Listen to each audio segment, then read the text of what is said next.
Welcome to Tea with Father. Other beverages are available.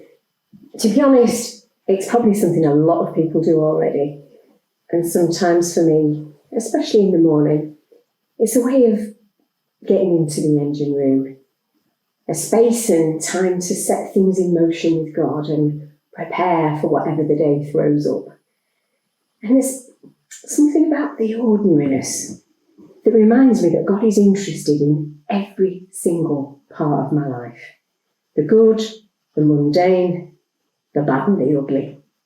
He wants to be involved, not from a distance, but right here, right now, in the conversation today. He wants to hear what I have to say, and he'd like me to stick around long enough to listen to what he wants to say to me too. And that bit's often helped through looking at a portion of scripture. I like that word portion. It's how we divide food up, and that's exactly what it is. Anyhow, the perfect scripture for my thought for today is this. Galatians 4, verse 6. And because we are his children, God has sent the Spirit of his Son into our hearts, prompting us to call out, Abba, Father. When Jesus' disciples asked him how they should pray, his outline for prayer began, Our Father. Nothing short of radical in terms of how the Almighty and Holy God had been addressed up to that point. And it's that simple expression, Father, that captivated John Bunyan, writer of Pilgrim's Progress. When imprisoned for preaching the gospel in 1662, undeterred and working on a sermon about prayer, he refers to Abba Father in that scripture and says this. Coming to God as our Father is knowing the salvation of Jesus and believing that the work of grace is complete in him. He goes on to say, Father, that one word spoken in faith is better than 1,000 prayers, as men call them, for you know what it is to be a child of God. Now, he isn't saying we shouldn't pray much and often.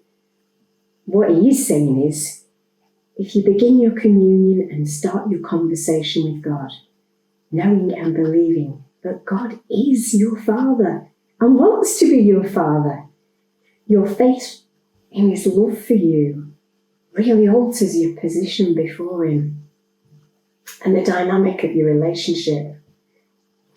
Bilqis Sheikh, a noble woman from Pakistan and Muslim, was searching for God in the Quran. She came across Jesus described there as a prophet. She decided to see what the Christian's holy book had to say about him and began an amazing journey that led to her salvation.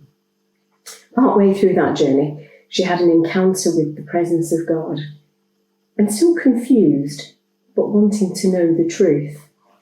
I'll read what she said. I am confused, Father, I said. I have to get one thing straight right away.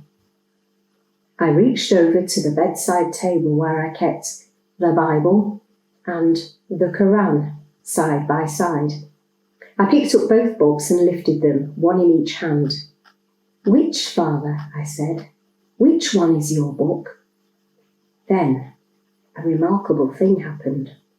Nothing like it had ever occurred in my life in quite this way. For I heard a voice inside my being, a voice that spoke to me as clearly as if I were repeating words in my inner mind. They were fresh, full of kindness, yet at the same time full of authority. In which book do you meet me as your Father? I found myself answering, in the Bible. That's all it took. Now there was no question in my mind which one was his book. I dared to call him Father. Great book. So, grab a brew, get your good book,